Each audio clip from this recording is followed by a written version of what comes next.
HiSec Buyback offers 90% JITA anywhere in HiSec. Simply go to hisec.evebuyback.com, appraise your items, create a contract, and get paid quickly.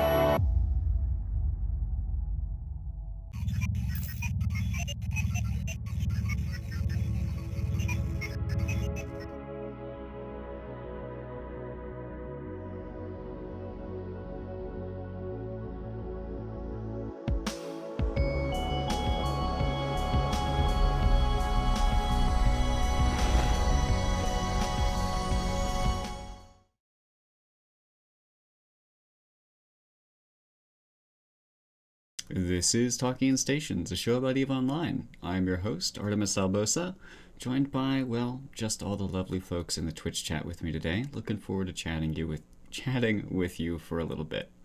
Today on the station, you may have noticed, if you're watching in one of our two video formats, that there was an advertisement for a new show called The New Eden Travelers. It's been a passion project by a number of members of our Talking in Stations staff, plus some non-Talking in Stations folks, but very much a passion project by Katia and some other folks. So definitely keep an eye out for that coming in 2022. It's going to be really cool.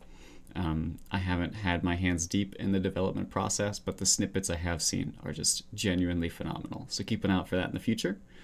In addition, we've got lots of stuff going on. Of course, if you have not been living under a rock, then you are probably aware that recently a dev blog dropped called From Extraction to Production, with a whole bunch of changes coming to the way that resource gathering works in EVE Online. And this has turned out to be a particularly divisive subject, spawning some riots in JITA and a whole host of discussion online. And we have done two, it feels bad to toot my own horn here, or to prop up TIS, but I think that our shows were pretty well done in terms of the guests, the expert opinions, and the variety of perspectives that we had on the subject, as well as really digging into what the facts are with it. When we have situations of outrage, it is easy to get caught up by the trolls who are out there just trying to stir things up.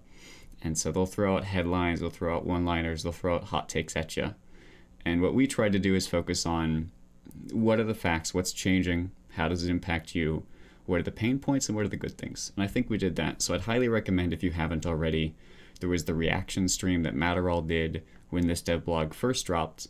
There was also the Sunday show that we did a couple of days ago. Both of them are up in all of the various places. You can go and check them out. Today, we're going to give you a little bit of an update to that, but I don't want to spend too much time on it because the current state of these changes is that a bunch of people are angry for a bunch of different reasons. And some of them don't even have anything to do with the dev blog. With the concerns about the dev blog themselves, CCP mentioned explicitly they were looking for feedback, and so they're taking feedback on the changes that were proposed. You can make sure to go and post them in the forum thread. Let me get that pulled up for you guys. So there is a massive forum for all of these changes from extraction to production, and it's separate from the patch notes. So it's in the forums itself, and as you can see, almost 2,000 replies, 327 minutes worth of reading by the estimation of whatever this forum system is. So it's a lot of discussion that's going on, and I just took in, because CCP Ratati is the one who's been replying most to it, and he's got a ton of responses where it's just like interacting with the way people are, or points people are bringing up, and letting people know when they bring up something new that he's going to bring it to the team. So I feel like there's a lot of discussion happening over here on the changes, and we're in sort of a wait and see pattern. CCP has received feedback from the players from CSM. They say they're going to take action on it, and all we can do is just wait and see what that looks like. Further complaining about it, I don't really think is going to have much of an impact. With that being said, I do want to make a few updates from our coverage on Sunday. At the time when we did it, many of us were unfamiliar with some of the marketing that had been going on around this update. So we had seen what was posted by the devs, where it was like, scarcity is ending. And even last Tuesday, I mentioned scarcity ending does not equal prosperity. There's a difference between the two. Unfortunately, marketing took it in a different direction. And so I feel like a legitimate concern from a lot of the players that is separate from the changes being put out here. And I think Dunk Dinkle hit on this well in his article about the new quadrant, was that the message players received was they were coming out of 2 years of scarcity directly into an age of prosperity. And so these patch notes, these from extraction to production, not those patch notes, but that dev blog was supposed to be showing you the new prosperous world you're going into, which from what I gather from the dev side of things was not what was designed. It wasn't the intention. So there seemed to have been a mismatch there. Definitely some opportunities for improvement going forward. Speaking of which, if you haven't yet, I'd highly recommend reading Dunk's article on the New Dawn Quadrant, because I've talked to a lot of people about these updates, and I'm sure other people have talked to more informed people. And this one, I think, does a really good job of summarizing not just the details of the numbers on compression or the details on the numbers of waste, but just overall the sentiment of the player base and how that connects to the reaction that we're seeing. So I highly recommend reading it. I don't agree with everything, but I don't agree with everything from anyone, so that's going to happen. We've also had plenty of reactions and then reactions to reactions. Great example, Ash Trothy posted a video about him not liking the people rioting. I think some people on the TIS staff have had a similar reaction to the riots. It's going to be a thing. What I want to do here on this show today is not get caught up in talking back and forth, reacting to reactions, or talking through changes that have already been talked about by people who know more about the subject than me. I just wanted to give you guys an update that plenty of experts, plenty of folks who have spent a whole lot more time thinking about this are posting their thoughts. And especially it's important now to go back and revisit it if you haven't, because what people were saying and what people were thinking and how people were acting day one when this patch drop hits is much different than what's happening now. Because now people have had time to internalize, we've had time to see how CCP is reacting. So if all you've heard about this is patch day until now, go take a second look, see what people are saying, see what the new info is. So that's worth keeping an eye on. In other news, I do want to mention that the spaceship game that we're all playing, it's still happening. This dev blog, patch changes didn't happen with this dev blog. Nothing is live to TQ. Some patches that did go live to TQ, though, are new exploration sites. So these are the sites that came out, half of them came out last week, the ones specifically in nullsec, if memory serves, in Pochven. And these are ones which are dropping new capital component materials. So they're not cap components themselves, but materials used in the manufacturing of capital components. And these ones specifically that just released today are in low security space and in wormhole space. And fortunately, Teddy, a member of our staff, he went out and run one, and it is a headache. So if you guys are trying to run these sites, specifically once you get into the escalation, the Forge construction site, it's gonna be a pain in the butt to run. Be prepared to lose some ships as you figure out how these sites work. They're gonna volley you off the field. That might be overtuned, it might be a bug, we don't know yet. But as of right now, just consider this a explore at your own risk warning if you want to go and try out these new sites. The way they work, you've got the transfer facility, which can be found by scanning cosmic signatures, and then as you complete them, they will allow you to escalate to the construction forge, which is the one that's protected by a massive fleet. I think it was over 100 Edencom ships spawned, so that's definitely, keep an eye out for that. That's cool. Other things in the patch today, they added lip sync for the new new players experience, which I personally enjoy. Looking at a player coming into EVE Online today isn't like a player coming into EVE Online back in 2003 or even 2013. The number and the volume and the quality of other MMOs or even other gameplay styles out there is just so dramatically different. And I'm glad to see that even amongst all of the massive economy changes, even amongst all of the massive capital changes and whatever else is going on, CCP is still working away in the background to improve this new player experience and make us competitive with other games out there. Also, shout out again to the victors of Alliance Tournament 17, Hydra Reloaded, finally eking out a win in Alliance Tournament. And they have been added to the monument. If you haven't been to the Alliance Tournament monument, it is one of many which have been substantially graphically improved, I would say, throughout New Eden. If you haven't just taken a tour of the monuments, do some Googling. I don't have a list handy, but they're really cool. Alright, and then some other defect fixes. So that's general impact on your gameplay. You're going to see some new SIGs if you're exploring in low second wormhole space. The escalation, just a travel warning, it's going to be tough. It's not a solo thing. You're going to want a fleet, and if you're going with a fleet, you'd better be prepared. You're probably going to die, actually. I think that's the best way to put it. You're going to die. Alright, looking at other updating narratives and stories we've been following. Of course, there have been two major centers of war ongoing in the past, focused specifically up in Pureblind and then down in the Tenerifis area. The one up in Pureblind, I actually missed this on Sunday, but if we look at iHub ownership, back on the 13th, Brave took the iHub in EL8 TAC 4Q. I think this is just the result of some troll toasting, and they lucked out on a timer, but Banderlogs has not been able to take it back yet.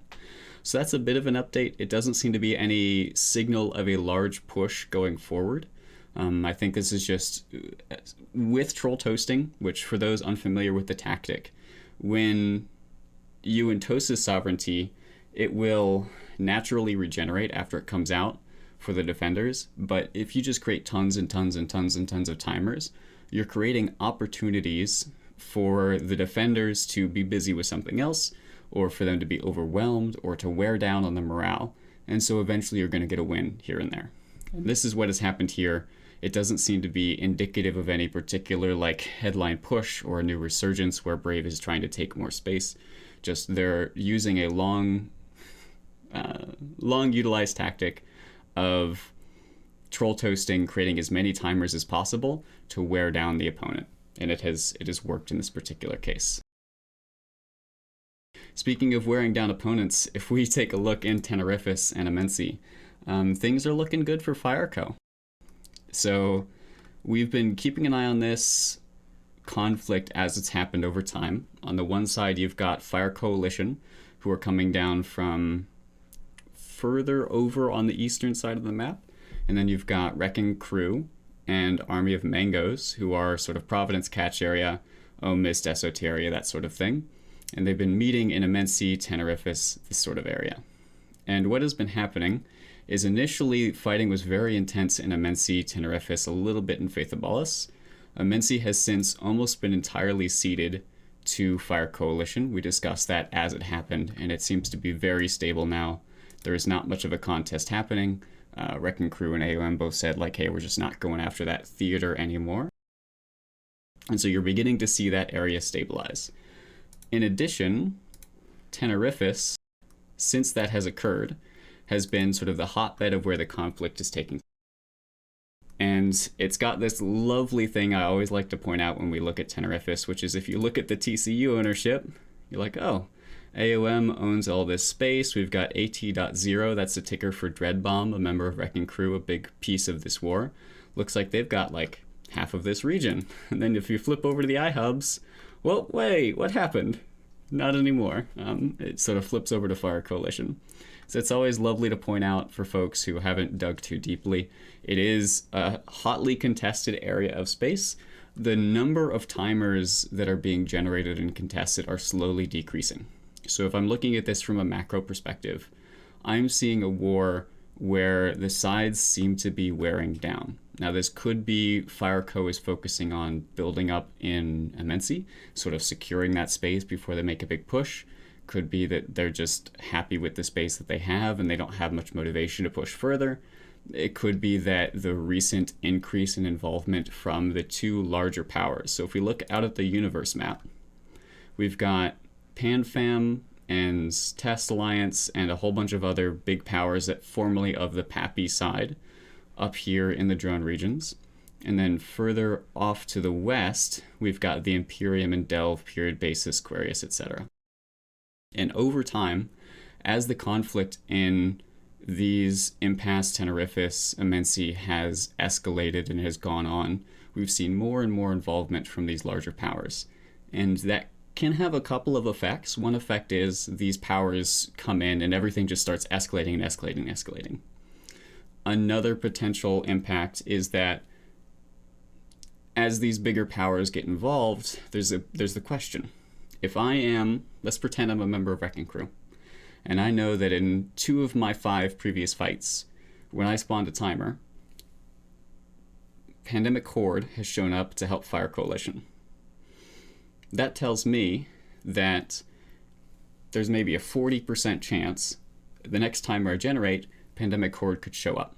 So am I going to push my members to go and attack these timers, generate new timers, to spend their time on offensive action when I know that I can't, on my own, take that fight? If Pandemic Horde shows up, if they get bat-phoned, or if they show up to third party, or however that happens to be working, I can't do it unless I also bat-phone. Okay, well then you ask, maybe you should bat-phone. We've seen the Imperium show up on the side of Dreadbomb, of Wrecking Crew, of Army of Mangoes before. Maybe that's something that they should consider. Well, things are complicated on a diplomatic side. You never want to be beholden to another power. So if I am Wrecking Crew, I don't want to be bat-phoning the Imperium on every one of my fights. That may not even be possible to bat-phone. It could entirely be possible that every time we've seen the Imperium show up, it's because Pando sees a fight and he's like, I want to go join in on that fight. We just don't know.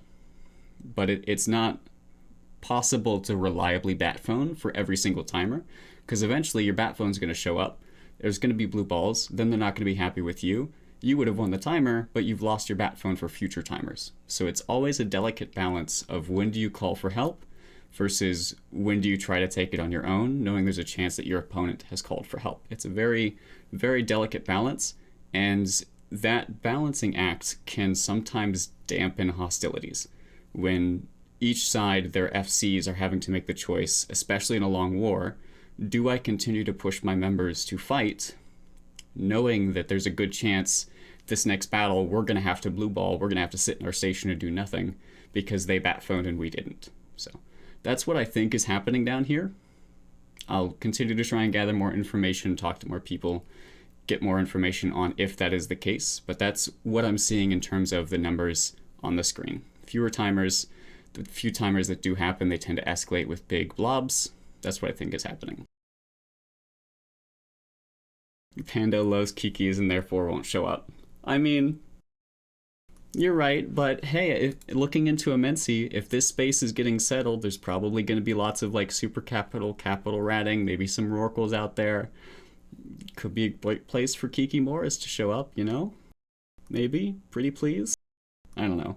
Speaking of capital ratting, I hadn't planned to do, but I want to see what we're looking like for capital ratting usage. What do they call it? CONCORD Rogue Analysis Peak?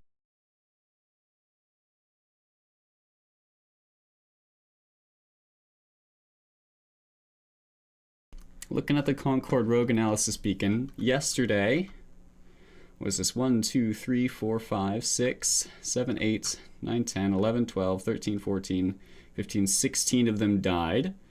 Most of those dying to other players, a few of them still dying to the rats. And to dissect this a little bit for you if you're unfamiliar, with the CONCORD Rogue Analysis Beacon, it requires a capital to tether to it. That's how it starts its cycle. Nothing happens until a capital has been tethered to it for a certain period of time. Then the capital is untethered, it can warp away.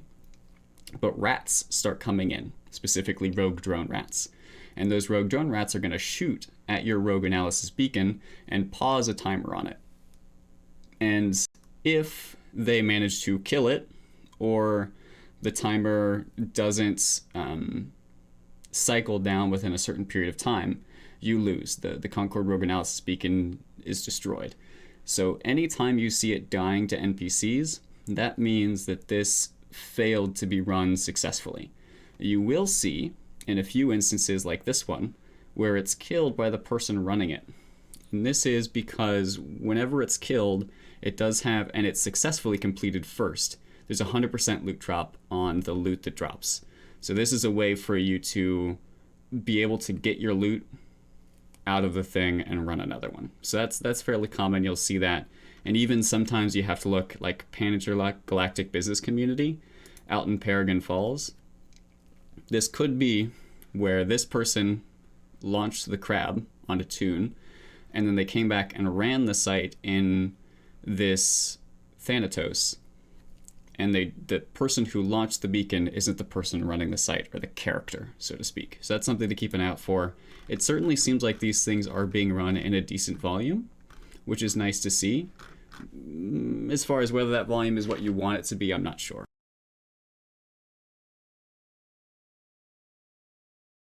Yeah, Ashtarothi makes a good point in the chat. If a NPC shoots something, but a player also does, the game will give the NPC, or sorry, the player credit. So I might want to go through some of these kill mails, look for ones where there's only like 2 on it, to see if maybe the NPCs killed it as well. But I'm not seeing many of those. Yeah, I'm not seeing many instances of that. All right, well, that's a slight tangent that we can now move away from. It seems like the crab CONCORD rogue analysis beacons are being used to a decent extent. When they first launched, there's a big question of, is anybody going to run them? I think the answer is yes, depending on your perspective. You've definitely have to be in an umbrella. If we're looking at who's running these, we see Snuffed Out running them in LowSec, who are their own umbrella. We see out in Paragon Sol a little bit. Who was that? Fireco? Evictus is part of Fireco, if memory serves. No, other side. They're part of the Wrecking Crew AOM thing, PIBC. Goonswarm, of course, the Imperium, Pandemic Horde being members of PanFam. So these are all large groups. These are all groups with super capital umbrellas. I'm not seeing anything in NPC nullsec. That's what I'm looking for right now, to see if any independent group is using it. Ethereum Reach, Intrepid Crossing, kind of close. Sons of Anarchy. Oh, here's an extra. Out in Raverin. This is another low sec use. Looks like they failed to complete the site. And this could be that they just didn't kill the rats fast enough. It could also be hostiles came into system, so they had to warp away, and the rats finished it off. Yeah, so I'm not seeing much use of this mechanic or this site by non-well-established and well-entrenched groups, which for me, I'm not a fan of, but I think that was pretty much expected with this. If you've got to have a capital locked to a grid for 4 to 5 minutes, you'd better be able to mount a defense fleet, because it's going to be attacked.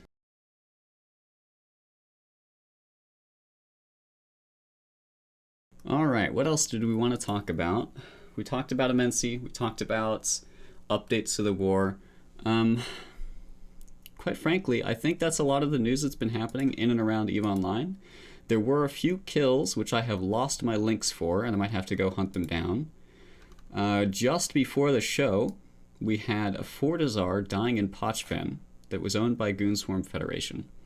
If you've watched the show regularly in the past, you know the significance of this, but for anybody new, in Pochven, it's an area of space where citadels cannot be built. You cannot launch or anchor a new citadel in Pochven, so any citadels that are there existed in those systems before they became a part of the Pochven region through the whole Triglavian story arc.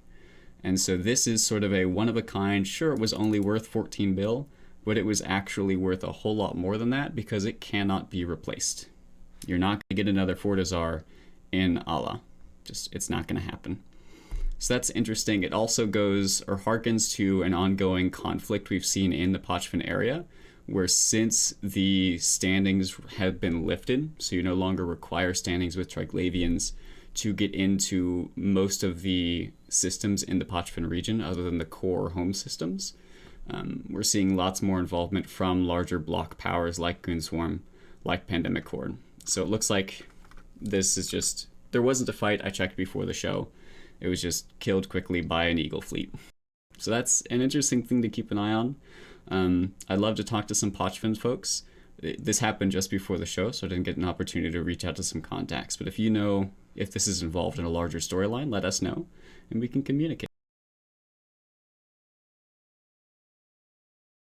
All right, other kills I wanted to highlight for you in case you missed them among all the riots and the festivity. We had an imp that died in low sec. Oh, I got an update before I go too far away. It was a Strybog fort. They transferred it, and then it got transferred again to Goons. Okay. So the story I'm being told about this Fortizar is it belonged to Stryborg, who were a large Pochven resident alliance. So there are people who they sort of like wormholers versus people who day trip into wormholes. There are Pochven players and people who day trip into Pochven. Stryborg was a Pochven alliance. That was where they lived. That's where their gameplay was. They owned the Fortizar and then transferred it to Dock Workers, who was a low-sec group, and then Dock Workers transferred it to Goonswarm. An interesting mechanic with citadels. I'm not sure if it's what happened here, but I do want to mention it to you if you're unfamiliar. You can transfer a citadel to another group for just like giving it to them. We've seen this happen before. It actually used to be a rather destructive mechanic in HiSec, where you could transfer a citadel to a corporation in order to make them eligible to be Ward Act. So if I'm an incursion runner and I'm just trying to do my incursion thing, I'm in a corp with no citadels, no pauses, no pocos or anything like that, so I can't be Ward Act. But then some HiSec Ward Acting group could see that, think, oh, I want to kill that guy's shiny ship, or maybe I just want to troll him, grief him, whatever. I'm going to transfer him a cheap citadel, and then I can Ward Act him. Since then, CCP introduced a mechanic that you can basically toggle in your ownership of a corporation. Am I willing to receive transfers of citadels? So if you're an owner of your own HiSec corporation, you want to avoid any sort of that Ward Act nonsense, make sure you have that ticked off.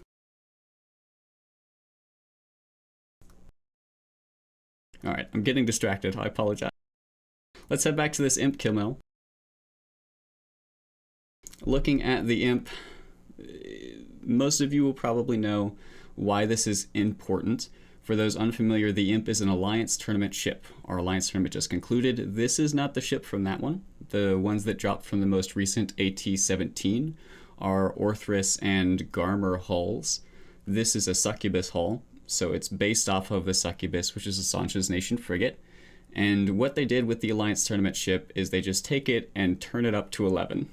So the Succubus is a pirate faction frigate.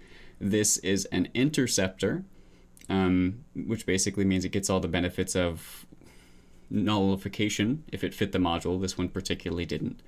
And a whole bunch of other benefits that interceptors get. Extremely fast, extremely hard to catch, crazy high damage. Like basically your perfect frigate is probably an Alliance Tournament frigate if you're a frigate pilot. And this particular frigate pilot was out flying his perfect frigate, or her, I'm not particularly sure. And looks like they got dropped on by Snuffed Out, which is unlucky, but it happens. At least it wasn't, oh, what's his name? Help me out, chat. Who's the guy who hunts all the Alliance Tournament ships? The Russian person? Somebody knows. Someone will tell me. Von Hull. Yes. Didn't get Von Hold. Yeah. So, I mean, it's a badge of honor for some Alliance Tournament ship pilots to get killed by Von Hull. Unfortunately for Ava, they just got cut by Snuff. So good on Snuff for catching this Alliance Tournament pilot. The Imp is notoriously slippery, given how fast it is. It has a huge bonus to its speed with an afterburner. So even if you scram this thing, it doesn't care. It just keeps on going. You've got to get webs, and you've got to get a lot of them on it in order to kill them. Also, hi Dunk. Nice to see ya. Thanks for coming on. For those in the chat, Dunk Dinkle is the author of this article, which I recommend you go check out earlier on. I'm not going to go too far into it, but definitely if you have questions, he's the guy to talk to, because he put a lot of work into it, and I think it's very well done. It would have lived if it was a shield super. Did you guys seriously go through and troll? Oh my word. For those unfamiliar, Z Killboard added these little nonsensical, completely meaningless voter counters, and apparently this one, it should have lived if it was a shield super. Worth mentioning on these votes, 1,400 people did not vote that this would have lived if it was a shield super. Somebody just clicked it a bunch of times. So don't get confused. This is not thousands of players coming through. This is probably just a few nerds with too much time on their hands. All right, well, that's everything that I particularly wanted to talk about on this particular episode of Talking in Stations. I appreciate you guys hanging out with me. I'd highly recommend, number one, just remembering it was my focus for this show. Even though everyone is up in arms about the From Extraction to Production, there's still a game. It's still EVE Online. You can be frustrated by upcoming changes. You can pass that feedback along to CCP, but don't forget to just fly your spaceships and have fun. That's what we're all here to do. With that, if you do have additional thoughts, feel free to share them. The devs are being responsive. They're listening. We at Talking in Stations are keeping an eye out for how they're going to respond in the future, but that's going to take some time. It's always going to take time to listen to everybody, to come up with potential fixes, and then to communicate those out. So you can rest assured we will bring you updates as they happen. Just don't expect us to talk about it every day, because we won't have something new every day. Alrighty, that'll do it for today's episode of Talking in Stations. Tune in tomorrow, 0100 Eve time. Still going to be in the evening for us USTZ folks, but if you are going off of Eve time, it's technically going to be on Thursday morning, but effectively Wednesday night for all the rest of us. And we'll have Shen and Nick in here to give you some more war updates and other news and info from everything interesting happening in EVE Online. See you then.